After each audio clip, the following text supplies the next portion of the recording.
I'm Adrian Boysel. I'm a creative business owner. I actually own a digital marketing agency where we specialize in creating video content, written content, websites, brands. We do a lot of rebranding. I've been doing that for the last 15 years. My career has been pretty wild, pretty fun. I've been able to get on amazing stages. I've been able to meet amazing people in Hollywood and just have done some really cool stuff over my time. And I just would have never imagined being here, coming from the place and the background that I came from. So just super grateful, super blessed to just have this opportunity to share this with you guys. I actually grew up with my grandfather and my grandmother for the first 4 years of my life. They were the ones that raised me. My dad and my mom split when I was just a baby. Didn't meet my mom until I was much older, about 17 years old. Got raised by my grandma and grandpa, who were a huge influence on me. My grandfather was a retired military veteran who had a video business. So I got to watch him early on in his career run his video company from his garage. And I know he had some good success there just from conversations with my dad. That kind of planted the seed. I was already a natural entrepreneur. It's just who I am, but it took it a step above when I saw my dad running businesses. And I was like, all right, if this guy can do it, I can definitely do it. As soon as I could, I started my first business at a really young age, just doing graphic design for nightlife events and bar owners, restaurant owners, and even small businesses, and ended up opening up a brick and mortar retail shop. That brick and mortar retail shop found success really quick just because of the experience. People would walk in, sit down with me. I'd ask them questions, really specific questions, and then I would be able to actually design right there in front of them, and they'd walk out with a finished product that day. So that was my first business. And a lot of that was, I think, inspired by my grandfather who raised me. Unfortunately, he passed away when I was just a kid at a really young age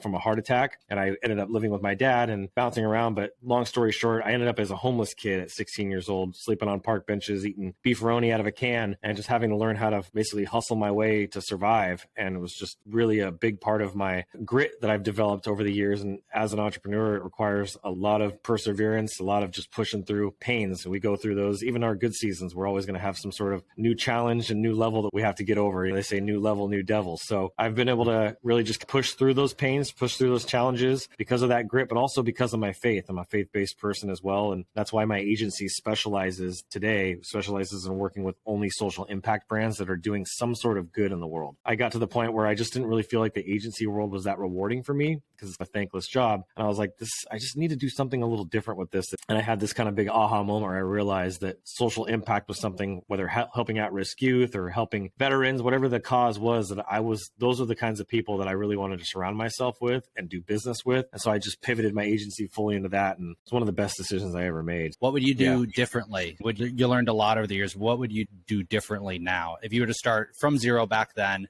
knowing that you could actually get to this level and be this successful, what would you change? What's cool about that question is that it allows us to do some deep introspection work, which is what I've been doing the most of over this last couple of years, more than ever. I've been doing that for about a decade, but to the level I've been doing it the last 2 years is really deep as a person. And there's a truth and a reality to the fact that 90% of our business problems are personal problems. And we chalk them up as business problems, but they're not. Things that limiting beliefs, working from scarcity mindsets, working from a place of lack, or being afraid to take the next move or take a risk, right? Or even being too zealous, which I've done in the past. And if I were to look back at the beginning of my career and rewind 15, 16 years ago when I first started, I had such a lack mentality that I was just going to figure it out on my own. It's kind of like when you're a kid and you think that all of your parents' experience amounted to nothing, like it didn't matter. It was the same kind of mentality as a young adult starting my own business at 19 years old of, I'm just going to figure this out on my own. I just want to figure it out on my own. I'll figure it out. It was just such a naive way. I extended out my period of being able to get success by years doing it that way. I only hurt myself. I didn't hurt anybody else, right? I took away from somebody else being able to come in and help me and give me that extra opportunity. I also took that away. I robbed myself of that opportunity as well by not investing into a coach, into consulting programs, into mastermind groups. Like I didn't really even know that stuff existed on the level that it does today. And so I wasn't really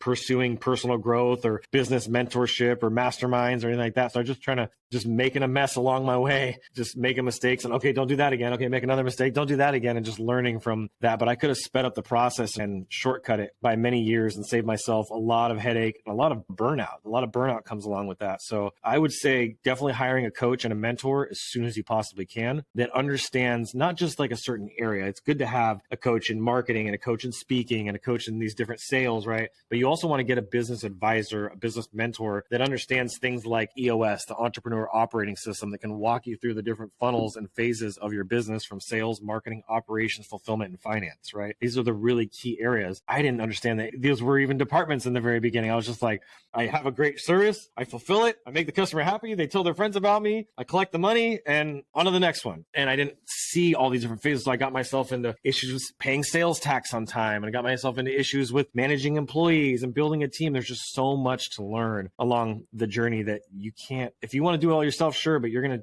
to delay your success by 10, 15, 20 years, potentially longer. You may not even get there because you're just in your own way. And so that would be the first thing I would say is get yourself a mentor and an advisor. The second thing is you got to start reading every book that you could possibly get your hand on, even if it sucks, even if you could just pull one nugget out of it, it makes it worth it. Obviously, you want to try to focus on the books that are the better books that are going to be of higher value, that are proven, like Gino Wickman's Traction or The Ultimate Sales Machine by Chet Holmes, or any Gary Vee's books. Grant Cardone's books are pretty good too. So there's so many books that you can read out there that can really change and start to change your mindset and shift your identity from lack mentality, which is what a lot of entrepreneurs face, is that lack mentality. That would be the second thing. And then I would say the last thing that I would probably do differently is tracking more of my financial side of my business. That's been an area that I've been so focused on just delivering the good result and meeting more people that I've never really had to worry about that part as much. But what you don't track, you can't really grow as well as you do. So now I literally track everything. I track my personal expenses, how much I spend on going out to eat versus how much I spend all in the spreadsheets and in apps that I use. And so tracking that, it's like these subscriptions that we pay for as digital marketers, agency owners, they add up. It's 20, 20, 20, 40, 50, 20, 30, 40. And the next thing you know, you got $500 a month coming out. That's $6,000 a year. So really keeping a track of your finances. And that's one of the biggest things I think gets a lot of people. What are some of the big tools? What are the tools that you're using on a daily basis to manage your business? The tech stack I use, like I think a lot of digital marketers, it evolves and changes pretty regularly. But for the most part, there's the fundamental stuff that never goes away. I get a little nervous of this because people get so caught up on the tech stack. Oh, if I just do go high level, I'm going to be successful. And that is not the truth. You could do the same thing with Zoho. You can do it with Pipedrive. You can do it with Slack. You can do it. My brother's running $1 million a month roofing business right now on Trello.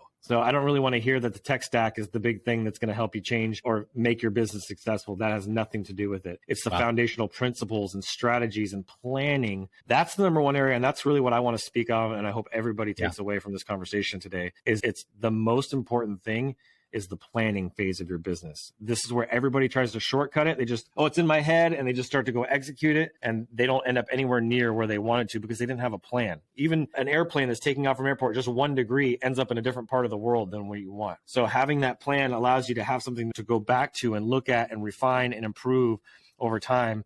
And so I think with my tech stack is I have my foundational principles first, and then I use those tools on top of that. It's not the other way around. So Zoho is a big one for me. My entire agency runs on Zoho, from Zoho Books, Zoho Project Management, Zoho CRM, Sales IQ, email marketing, like everything. And I've saved myself a lot of money. That's how I've been able to increase my cash flow of cutting all these other subscriptions out that I was paying before. I was at Active Campaign and QuickBooks and all these different things. And I just consolidated it all into one with Zoho One. I use Ahrefs for SEO. That's a really game-changing tool. Bright Local for local SEO and SEO optimization. We do quite a bit of that in our agency. And then, of course, almost anything Google, right? Google G Suite, Google Ads, YouTube Ads, all is the most, like, I would say Google Business Profile is one of the most important pieces in your tech stack that most entrepreneurs are not even really fully leveraging. Like 10, 20% at most is what I see on average. Those are the main ones. And then I have some of my own internal softwares that my team has built for lead generation on LinkedIn and a few different things. But those are the big ones for me, is Zoho and just my CRM system. You said people think the CRM or a system or a software is going to make their business. And you can get into this optimization overload of you're constantly trying to optimize. You could spend your entire day trying to optimize your systems when you're really not doing the fundamentals of filling that system or pipelines. Chat GPTs and the mid journeys and all the stuff that's the cutting edge, the most latest and greatest. And those are great. And they save us time, which is extremely valuable. But the most important thing is that you have a clear vision, a clear path, a clear direction for what you're trying to accomplish. And it's documented. Like that, without an actual written plan, how can you expect it to be successful? What I use as an analogy is like trying to freaking play darts with a blindfold on. And you only got 10 darts. Good luck hitting the bullseye. You don't have an unlimited amount of darts to just keep throwing until you hit it. That's not the game that we're playing. We only got to get it in a certain amount of throws, and 10 would probably be a lot for some of us. Sometimes some of us, we only got 3 darts. So making sure that you're having all the opportunities, it only takes an hour or two to put that plan together up front. And then once you have that, now you have clarity, which is one of the keys to businesses most people are missing. Want to switch the focus maybe a little bit, talk about the creative aspect of things. You're a creative guy. How do you see yourself as a creative, and what's your creative process or anything related to that? That's the fun part of the conversation. I had a conversation with somebody about this the other day of like how I became a salesperson. I didn't become a salesperson by doing sales trainings or Jeremy Miner's NEPQ or any of that amazing stuff, reading sales books. Like, had this natural ability from a really young age to just love people and to actually care about what they were talking about and listen to what they were talking about. And when you actually genuinely listen, it's amazing what people will say and the things that they'll reveal to you. And the more that you're willing to be vulnerable and share on your side, they open up even more. And then you just keep going down the rabbit hole and you have these deep conversations that lead to a real connection. And next thing, they're sharing stuff about their family and their wives and their past traumas and their childhood traumas and their abuse and things like that, that really get to the heart of who they are. And that's one of the secrets to what I do in my business and creating brands for people, is getting to the heart of who they are within their story. So my story as a creative is I was drawing pictures, drawing on cars, doing all kinds of artwork in elementary school, running my own raking leaves and power washing business when I was a kid. Like, I've just always had that kind of mentality, but art was always something that I was super passionate about. Something I was like, okay, someday I got to figure out how to make money out of this. So when I got into high school and started doing video production to follow my grandfather's footsteps, I realized I was like, man, if I could take my artistic abilities, combine that with the video side, like that could give me something, a really unique angle that nobody else had, having no clue, a knucklehead in high school. And fast forward, I started doing nightlife flyers, making flyers for nightlife events that I was doing, because I was throwing some events on the side and having fun partying at the 18, 19, 20-year-old age, and made good contacts, built really good relationships, and just like, sure, I'll do your flyer for you. Sure, I'll do your flyer. Next thing you know, I'm started at $30 a flyer, and the next thing you know, I'm at $150 a flyer. And then my mentor came and was like, dude, this is your knack, man. You got such a good skill for design. You need to go double down on this. Stop doing the nightlife stuff. Just focus all in on this. So I listened to him, took his advice, went all in on that. That's when I opened up that retail brick and mortar shop that I had, and just started sitting down face to face with people and trial by error, just doing design after design. In 2.5 years, I had over 3,000 clients I had designed for. Right. So I put a lot of repetitions in. And then about, I'd say 2.5 years in, I had hired a web designer to come and work on my team. And he knew SEO, which was still early in the game in SEO. And you're talking about 2006, 2007, 2008, that time period, and even up to 2010. And so I learned everything I could and just soaked up all the information from his web design experience and started building my own websites and learning how to code. And then basically now I have coding, I got video, I got graphics. Oh, and now I learned the skill on SEO and how to actually rank myself for my printing company. So I just leveraged all those skills and started stacking skills, which is the big part. I'm a creative, but I'm also what I call a skill stacker. It's my thing that I've been talking a lot about lately, is just stacking these skills. 2011, after I sold my company, I went to Chicago and learned how to do Google ads, right? I'm like, okay, now I got sales, marketing, I got some marketing experience, I got the graphic design skills, I got printing experience, I got all these web design, SEO, Google advertising. I'm going to go out and do consulting. And so I was able to get my foot in the door with a company. Thanks to my first mentor that I had, he opened the door for a home improvement company, and we scaled that company from 800 grand to 22 million in just over 2 years. And I did everything. I did yellow page ad designs, vehicle graphics, storefront designs, door hangers, yard signs, brochures, business cards, and you name it, I pretty much designed it. And so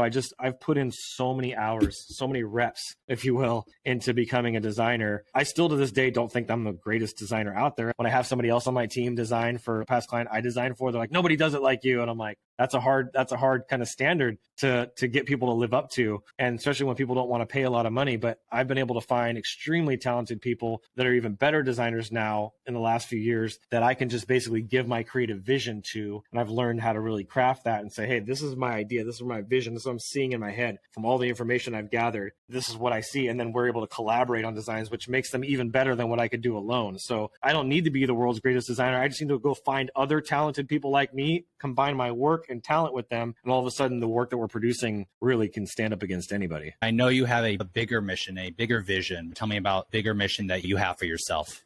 I know I had mentioned that I didn't really have a coach or people to walk me through the steps of business that had built companies before, but I did have a mentor named Larry who was a huge part of my journey, huge part of my growth. Multiple times where he spoke into my life and I listened, and when I made mistakes, he spoke and encouraged me, hey, this is not the end of it. This is just a way to pivot and keep getting better. So he was a huge part of my success as an entrepreneur, and I want to be able to do that same thing, pay that forward. And quick story, I dropped my laptop coming out of my car to get my business license. The day I was going to get my business license, I got out of the car, it slid out of my bag and dropped and just shattered. And that was my livelihood. I had just started like 2-3 months earlier. Like I was just building momentum and I'm like, oh, what am I going to do? And he's like, I got a laptop in the shop. Let's go over there and get it. It should be done. And he gave me his laptop. So part of my bigger mission now is I think there's a lot of young people that are out there that don't really understand the skill stacking mentality and the identity shift of, hey, I need to go out there and learn all these different skills, especially if I want to make money online, right? There's making money in person, right? Sales and marketing experience and customer service and all the things you have to learn face to face with people, but then online is a whole other animal. And so there's a lot of skills you got to stack, and that takes time. And so I think for me, the person that I want to be able to help the most is going to have a similar mindset to me, is they're creative, they're artistic, and they just know they want to use their abilities to do something great in the world. They just don't know how. And so I want to give them that initial platform to go from employee making minimum wage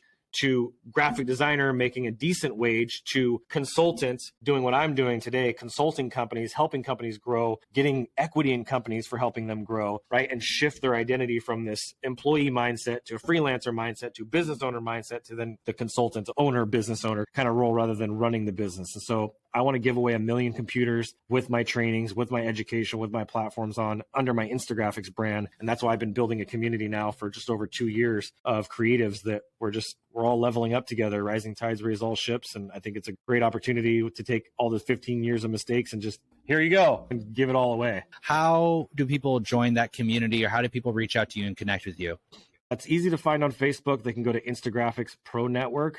Instagraphics is all one word, Pro Network. They can join for free there. Just got to fill out all the questions, and then they'll be in the Facebook group. We have an inner circle that's currently closed. They closed the registration. It'll open back up again in May. And that's in our own circle platform, similar to what you have in Mighty Networks. And so we have our own platform where I've got a lot of education, training, networking calls. Like I'm doing one tomorrow. Every Thursday we do one. We do a lot of cool stuff together, just leveling up and doing life together beyond just the wealth side. We focus on the health and the relationships. And then if you want to reach out to me to talk about branding or rebranding or any of that fun stuff, you can go to my website, adrianboysel.com, Boysel. And then my agency is adrianagency.com. So got lots of websites, lots of assets, but those are the main ones, is Instagraphics, Adrian Boysel, and then Adrian Agency.